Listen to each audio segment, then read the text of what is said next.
So there was this rich man who hojad all of the money in the world, but he was blind. He couldn't see anything at all. And so his wife decided to do something for him. She said, "I want to give my husband the gift of sight." So she took him to the doctor, and the doctor operated on him, removed the cloudy lens from his eyes, put new lenses in there, and when the bandages came off, guess what? The first thing he saw was his wife. But unfortunately, what he saw was not beautiful. He saw lines, he saw wrinkles, he saw age spots. He was like, "Yuck, what happened? What did you do?" And he started yelling at her and he threw her out of the house. Now, obviously, she was hurt by that. But she went home and she thought, "You know what? I did it for his own good. He will come around." But the next day he threw her out again. He said, "Get away from me. I don't want to see you." So then she went home, called up the doctor, and she said, "Hey, doc, something strange is going on. I gave my husband the gift of sight, but now he hates me. What's going on?" And the doctor said, "Well, your husband's greed blinded the eye that could have seen your beauty. So let's break that down a little bit. Greed blinded the eye that could have seen beauty. In other words, his greed prevented him from seeing the beauty that was right in front of him. Now, what's interesting about that story is that most of us would say, well, I don't have that problem. I'm not greedy, so therefore I am not like that rich man. However, here's the problem. Most of us think that we are not greedy until we actually get what we want. See, before the man got his sight, he didn't even realize how beautiful his wife was. He never noticed her beauty because he didn't have the capacity to see. But once he got that gift, once he got that ability to see, suddenly he only saw the negative things. He saw the flaws. He saw the blemishes. He saw everything wrong with her, and he completely overlooked the beauty that was right in front of him. So we say that his greed blinded him. How did his greed blind him? Well, if you read between the lines, what we can understand is that this guy was so obsessed with acquiring more and more and more, he never stopped to appreciate what he had. And so it's possible that if he had kept his blindness, if he had lived his entire life without ever being able to see, he would have actually been happier, because he would have appreciated the other senses that he did have. You see, when you have all of the money in the world, you think that you can buy anything, including love, affection, happiness, peace, joy. But here's the difference between you and that rich man. Do you know that you already have everything you need right now? You have all of the money that you need. You have all the possessions that you need. You have all the people that you need. You have everything you need right now. But greed blinds us to that reality. Greed makes us feel like we always need more. It makes us feel like we always need bigger and better. And as a result, we lose the appreciation for what we already have. And so many times we say, "When I get this promotion, then I will be happy." Or we say, "When I get married, then I will be happy." Or we say, "When I get those bills paid off, then I will be at peace." We think that our happiness lies in the future, but let me tell you something. Your happiness is not somewhere over there. Your happiness is right here where you are right now, and greed blinds us to that reality. You see, when you start focusing on the things that you don't have, you are less likely to appreciate the things that you do have. And I don't know about you, but I really like to appreciate the things that I do have rather than focus on the things that I do not have.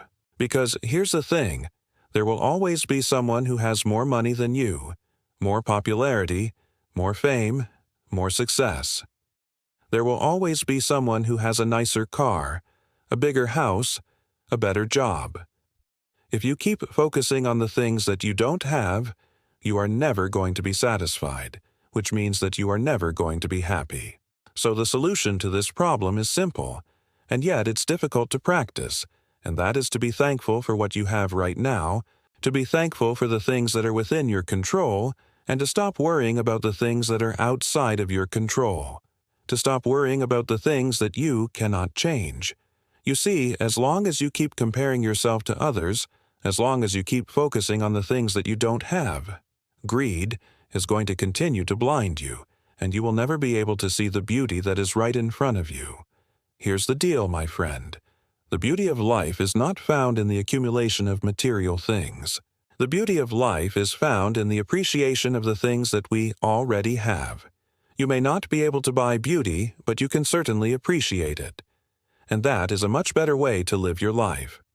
Let me give you an example of someone who understood this principle and someone who didn't.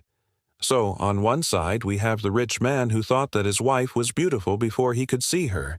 Because he couldn't see, he imagined that she was beautiful. But once he could see, he only focused on the flaws. He only focused on the things that were wrong. Why?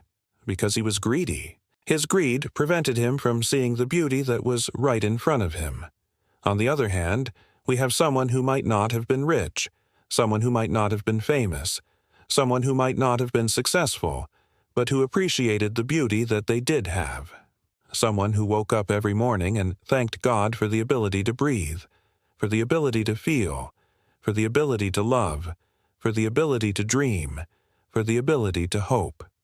This person didn't have the gift of sight, but they had other gifts, and they appreciated them. They appreciated their life, because they knew that they didn't need more. They knew that they already had everything they needed, and so they lived a much happier life than the rich man. So, which one of them was actually richer? Well, the answer is obvious, right? The rich man had all of the money, but he was blind. He couldn't see any of it. He couldn't enjoy any of it. He couldn't appreciate any of it. So, who was actually richer? The answer is the poor person who appreciated what they had. The poor person who was grateful for what they had, who was thankful for the things that they did have. And here's the funny thing. The poor person was actually wealthier than the rich man, because they had something that the rich man didn't have. They had contentment. They had peace. They had joy. And these are the things that money cannot buy. So let me ask you, are you like the rich man, or are you like the poor person? Are you someone who appreciates what they have, or are you someone who is always wanting more and more and more? Are you someone who thinks that your happiness lies in the future, or are you someone who realizes that your happiness is right here, right now, in this moment? If you are like the rich man, then I have some good news for you. You can change. You can become someone who appreciates the beauty that is right in front of you. And this does not require money. This does not require fame. This does not require success. All it requires is a change of mindset, a change of perspective, a decision on your part to focus on the things that you have rather than the things that you don't have, to focus on the beauty that is right in front of you rather than the flaws that you see in others. And here's the best part.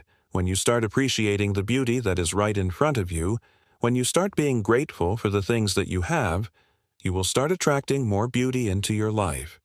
You will start attracting more abundance, more prosperity, more success. Why? Because the universe loves to give more to those who have a grateful heart.